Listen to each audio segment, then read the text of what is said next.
Have you ever wondered why an entire civilization chose to live in circular felt tents instead of building permanent houses like everyone else? The Mongols didn't just stumble into this choice by accident. Their yurt lifestyle was actually a brilliant engineering solution that allowed them to conquer more territory than any empire in human history. Today, we're diving deep into the fascinating reasons why Mongolians built yurts instead of houses, and you'll discover that every single design choice was a calculated strategy for survival and dominance. Mongolia sits on a massive plateau averaging 5,180 feet above sea level, stretching across 603,000 square miles of some of the harshest terrain on Earth. Unlike regions with consistent rainfall and fertile soil that encourage permanent settlement, Mongolia receives only 8 to 10 inches of precipitation annually. This creates a landscape where grass grows in scattered patches, never dense enough to support large herds in one location for extended periods. The Mongolian steppe experiences temperature swings that would challenge any permanent structure. Winter temperatures plummet to minus 40 degrees Fahrenheit, while summers can reach 100 degrees. But here's what makes Mongolia unique. These temperature extremes aren't gradual seasonal changes. Temperature can drop 60 degrees in a single day. Traditional houses built with wood and stone would face constant expansion and contraction, leading to structural failure within years. The terrain itself presents another challenge. The Mongolian plateau is not flat grassland, as many imagine. It's broken by river valleys, rocky outcrops, sand dunes, and mountain ranges. The Altai Mountains rise to 14,000 feet in the west, while the Gobi Desert spreads across the south. This varied landscape means optimal grazing locations shift not just seasonally, but based on rainfall patterns that can vary dramatically from year to year. Traditional Mongolian herders discovered that livestock needed to move every few weeks to prevent overgrazing. Sheep and goats would strip vegetation down to roots if kept in one area too long, especially during Mongolia's short growing season of just 90 to 120 days. Horses required different grazing areas than cattle and different areas than sheep. Managing these multiple species meant constant movement across vast distances. This geographic reality made permanent housing not just impractical, but economically destructive. A family that built a permanent house would be tied to depleted grazing land, watching their herds weaken and die while better pastures lay just over the horizon. Mongolian nomads developed the most sophisticated mobile livestock management system in human history, and the yurt was its technological centerpiece. Unlike farmers who adapted their lifestyle to support crops, Mongolians adapted their entire material culture to support animal husbandry on an enormous scale. A typical Mongolian herding family managed between 200 to 500 animals across 4 different species: horses, cattle, sheep, and goats. Each species had different nutritional needs, grazing patterns, and seasonal requirements. Horses needed tall grasses and could dig through light snow to reach vegetation. Cattle required more sheltered areas during winter storms. Sheep and goats were hardy, but needed diverse plant varieties to maintain health. The genius of yurt-based nomadism was that it allowed families to practice what modern ranchers call rotational grazing on a massive scale. Instead of exhausting local resources, herders could move their entire household to follow optimal grazing conditions across hundreds of miles. This mobility allowed Mongolia's carrying capacity to support far more livestock than any permanent settlement system could achieve. Seasonal migration routes, called otor, were precisely planned multi-generational knowledge systems. Families knew exactly which valleys provided shelter during winter storms, which ridgelines offered the first spring grass, and which water sources remained reliable during drought years. These routes were inherited and refined over centuries, creating an incredibly efficient resource utilization system. The economic advantages were massive. While sedentary communities might support 1 cow per 5 acres, Mongolian herders could effectively utilize hundreds of square miles per family. This translated into wealth accumulation that surpassed many agricultural societies. Archaeological evidence shows Mongolian herders possessed silk, silver, and luxury goods that indicate substantial trade networks and disposable income. But this system only worked with completely portable housing. Any permanent structure would anchor families to suboptimal locations, breaking the carefully orchestrated movement patterns that maximized livestock productivity. The yurt wasn't just shelter. It was the key technology that unlocked Mongolia's vast pastoral resources. The Mongolian climate presents challenges that would defeat most architectural solutions. But yurt design represents thousands of years of environmental engineering refinement. The circular structure isn't just aesthetically pleasing. It's aerodynamically superior for handling Mongolia's devastating windstorms. Mongolia experiences wind speeds that regularly exceed 60 miles per hour, with winter Buran storms reaching over 100 miles per hour.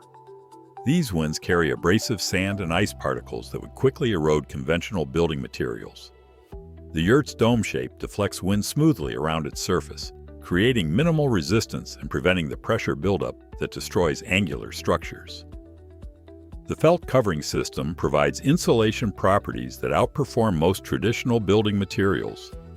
Mongolian felt, made from compressed sheep and yak wool, creates air pockets that provide excellent thermal retention. Multiple felt layers can be added or removed seasonally, allowing families to adjust insulation levels based on weather conditions. In winter, 3 or 4 felt layers could maintain interior temperatures 70 degrees warmer than outside air. But the real engineering genius lies in the ventilation system. The crown opening at the yurt's peak creates a natural chimney effect that draws smoke upward while maintaining interior warmth. This design prevents carbon monoxide poisoning while allowing for efficient heating with minimal fuel.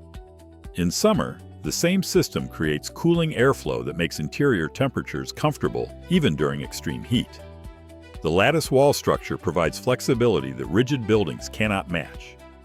During temperature extremes, the wooden frame can expand and contract without structural damage. The tension-based construction system actually becomes stronger under stress, unlike compression-based buildings that fail when materials reach their limits. Moisture management was another critical factor. Mongolia's extreme temperature swings create condensation problems that would destroy conventional buildings. The yurt's breathable felt covering and ventilation design prevent moisture buildup that causes rot, mold, and structural degradation. This allowed yurts to remain functional for decades with proper maintenance. The Mongol military conquest of the largest contiguous empire in human history was directly enabled by yurt-based logistics.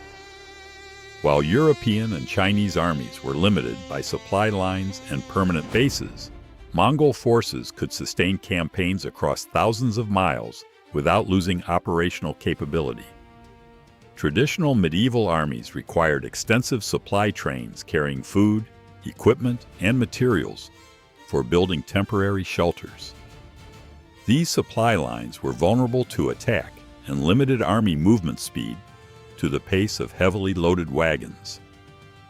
Mongol armies, equipped with portable yurts, could move at cavalry speed while maintaining full logistical independence. Each Mongol warrior typically managed 3 to 5 horses, allowing for rapid movement and ensuring fresh mounts were always available. But horses alone weren't enough. The army needed mobile command centers, field hospitals, workshops, and storage facilities. Yurts provided all these functions while remaining completely portable. The speed advantage was decisive in military campaigns. While enemy armies took days or weeks to establish fortified camps, Mongol forces could deploy a fully functional military base in hours. This allowed them to maintain initiative, strike rapidly, and withdraw before enemies could organize effective responses. The psychological impact was enormous. Enemies faced forces that seemed to appear from nowhere and vanish just as quickly. Yurt-based camps were also more secure than traditional military installations. The circular layout provided excellent sightlines in all directions, making surprise attacks difficult. Multiple yurts could be arranged in defensive patterns, and the entire camp could be relocated if tactical situations changed. This flexibility made Mongol armies nearly impossible to pin down or besiege. Weather resistance was another military advantage. European armies were often forced to suspend campaigns during winter or severe weather. Mongol forces, equipped with climate-adapted yurts, could maintain operations year-round. This allowed them to launch unexpected winter campaigns that caught enemies completely unprepared. The logistical efficiency extended to wounded care and equipment maintenance. Mobile hospitals allowed treatment of casualties without losing army cohesion. Portable workshops enabled weapon and equipment repair in the field. These capabilities gave Mongol armies sustainable combat effectiveness across extended campaigns that would have destroyed conventional forces. Yurt construction demonstrates incredible efficiency and material usage that reflects Mongolia's resource-constrained environment. Every component serves multiple purposes, and the entire structure can be assembled using materials available within the nomadic lifestyle. The wooden frame utilizes flexible woods like birch and willow that grow in Mongolia's river valleys. These materials are lightweight but strong, and their natural flexibility prevents breaking under stress. The lattice wall design maximizes structural strength while minimizing wood requirements. A typical yurt uses about the same amount of wood as a single room in a conventional house, but provides equivalent living space with superior functionality. Felt production utilized every part of sheep and yak fleeces that were byproducts of normal herding activities. Nothing was wasted. Even the shortest fibers were incorporated into felt layers. The felting process itself required only water, which was often scarce, and human labor. No kilns, forges, or complex tools were necessary. The assembly system was designed for repeated use across decades. Unlike permanent buildings that depreciate over time, well-maintained yurts could be disassembled and reassembled hundreds of times without significant wear. This meant the initial material investment provided housing for entire lifetimes, making yurts incredibly cost-effective compared to permanent structures that required ongoing maintenance and repair. Transportation efficiency was equally impressive. A complete yurt could be packed onto 2 or 3 horses or camels compared to the massive wagon trains required to transport conventional building materials. This allowed families to relocate frequently without significant logistical burden.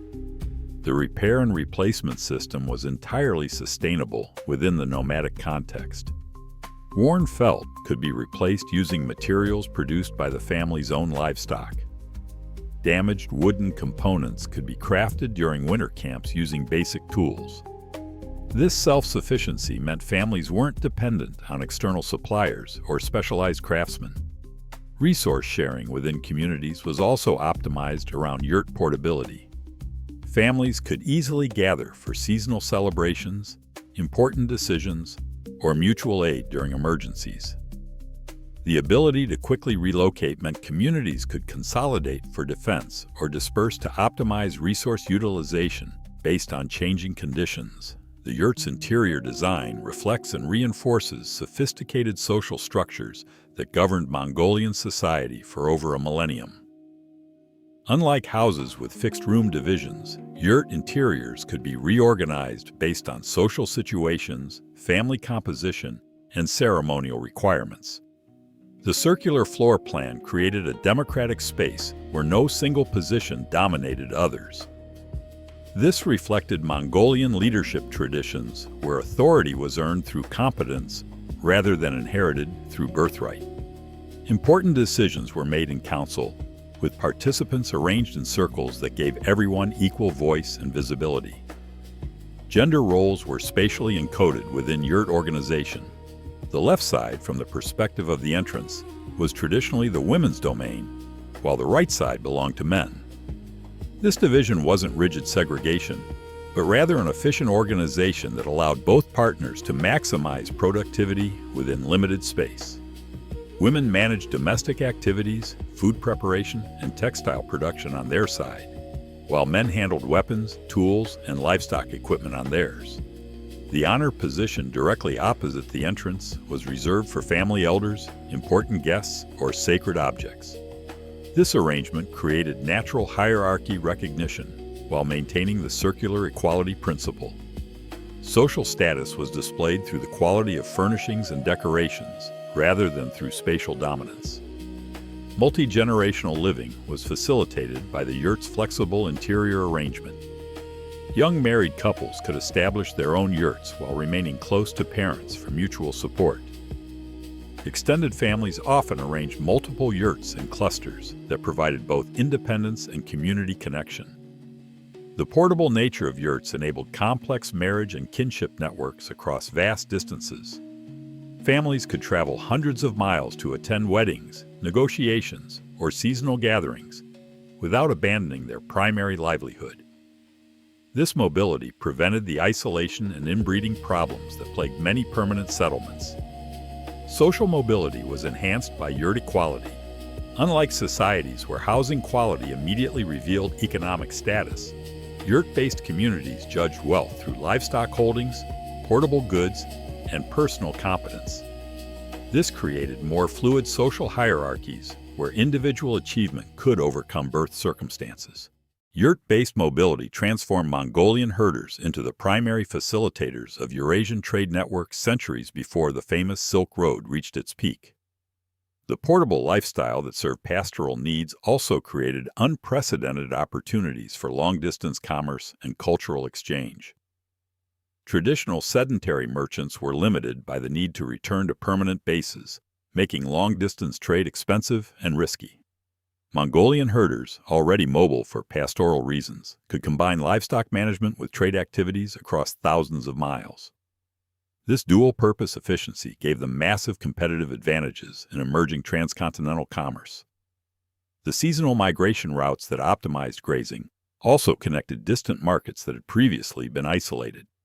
Mongolian traders could purchase Chinese silk and tea during summer migrations, transport these goods westward during autumn moves, and trade them for European and Middle Eastern products during winter camps. Spring migrations brought these goods back eastward, completing commercial cycles that generated substantial profits. Yurt-based traders could also respond rapidly to market opportunities that sedentary merchants missed entirely. Information about price differences, supply shortages, or demand surges could be acted upon immediately. If valuable goods were available in distant locations, Mongolian traders could relocate their entire operations to capitalize on opportunities. The portable lifestyle reduced overhead costs that burdened conventional merchants. No permanent warehouses, shops, or facilities were required. Inventory could be transported along with family households, eliminating storage and security expenses. This cost efficiency allowed Mongolian traders to offer competitive prices while maintaining higher profit margins. Risk management was also superior under the yurt system. Sedentary merchants who lost their permanent facilities to war, natural disasters, or political changes faced complete ruin. Mongolian traders could relocate rapidly to avoid threats, diversify risks across multiple regions, and maintain operations even during major disruptions. The social networks enabled by mobility created information advantages that were crucial for successful trading. Mongolian merchants maintained relationships across vast areas, receiving advanced warning about political changes, supply disruptions, and market shifts. This intelligence network provided competitive advantages that generated substantial wealth accumulation. The yurt served as more than shelter. It functioned as a portable cultural institution that preserved Mongolian identity across centuries of political upheaval and geographic dispersal. Unlike architectural traditions tied to specific locations, yurt-based culture could be maintained anywhere Mongolian communities established themselves. Interior decoration and arrangement patterns transmitted cultural knowledge across generations. The placement of sacred objects, family treasures, and ceremonial items followed traditional protocols that reinforced cultural values and historical memory. Children learned proper behavior, social roles, and cultural expectations through daily interaction with these spatial arrangements. Oral tradition was enhanced by the yurt's acoustic properties. The circular shape and felt walls created excellent sound distribution that made storytelling, music, and oral instruction effective for everyone inside. Long winter evenings were spent transmitting historical narratives, genealogies, and cultural wisdom that might have been lost in communities with more dispersed living arrangements. Religious and spiritual practices were seamlessly integrated into yurt design. The crown opening provided a connection to the eternal blue sky that was central to traditional Mongolian shamanism. Sacred directions could be maintained regardless of the yurt's geographic location, allowing spiritual practices to continue uninterrupted during migrations. Cultural continuity was maintained even as Mongolian communities spread across Asia and established settlements far from traditional territories. Mongolians in China, Central Asia, and Russia could maintain cultural identity through yurt construction and usage patterns that connected them to broader cultural traditions. The portable nature of cultural symbols prevented the cultural erosion that often affected nomadic peoples who adopted sedentary lifestyles. Unlike architectural traditions that became obsolete when communities relocated, yurt-based culture remained functional and relevant regardless of environmental or political changes. Resistance to cultural assimilation was enhanced by the physical distinctiveness of yurt-based living. While sedentary housing often reflected local architectural traditions and materials, yurts maintained visual and functional characteristics that reinforced Mongolian cultural distinctiveness. The yurt lifestyle represents one of history's most successful sustainable living systems, operating in harmony with environmental constraints while supporting substantial human populations across marginal landscapes. This sustainability wasn't accidental, but reflected sophisticated understanding of ecological limits and resource cycling. Grazing pressure management was built into the nomadic system through mobility requirements. Unlike permanent settlements that could exhaust local resources through overuse, yurt-based herders were forced to maintain sustainable stocking rates or face economic collapse. This created powerful incentives for environmental stewardship that preserved grassland ecosystems across centuries. Material life cycle management was optimized for minimal waste and maximum reuse. Yurt components were designed for decades of service life through multiple assembly and disassembly cycles. When materials finally wore out, they could be repurposed or composted without environmental harm. This contrasted sharply with permanent buildings that created substantial construction waste and required resource-intensive maintenance. Energy consumption was minimized through superior insulation and passive environmental control. Yurt heating requirements were significantly lower than equivalent permanent structures, reducing fuel consumption and environmental impact. The efficient design meant families could maintain comfortable living conditions while consuming minimal wood or other biomass fuels. Water resource management was inherently sustainable under the nomadic system. Mobile communities couldn't overuse local water sources without destroying their own future access. This created natural incentives for watershed conservation and protection of water quality that benefited entire regions. Biodiversity preservation was enhanced by the rotational grazing system that prevented overuse of any specific plant communities. The mobility of herders also reduced hunting pressure on wildlife populations compared to permanent settlements that depleted local game resources. Waste management was simplified by the small-scale, dispersed nature of nomadic communities. Human and animal wastes were naturally composted across vast landscapes without creating the sanitation problems that plagued permanent settlements. The absence of manufacturing and complex technology meant minimal toxic waste production. Climate adaptation was built into the system rather than requiring expensive technological solutions. Yurt-based communities could respond to drought, harsh winters, or other climate challenges through migration and flexibility rather than through resource-intensive infrastructure investments. The sustainable model proved remarkably resilient across centuries of climate variation and environmental challenges. While many permanent settlements were abandoned due to environmental degradation or climate change, yurt-based communities adapted and thrived. through mobility and resource management strategies that worked with rather than against natural systems. This environmental sustainability provided the foundation for cultural and economic success that allowed Mongolian nomads to maintain their lifestyle across millennia while building one of history's most successful empires.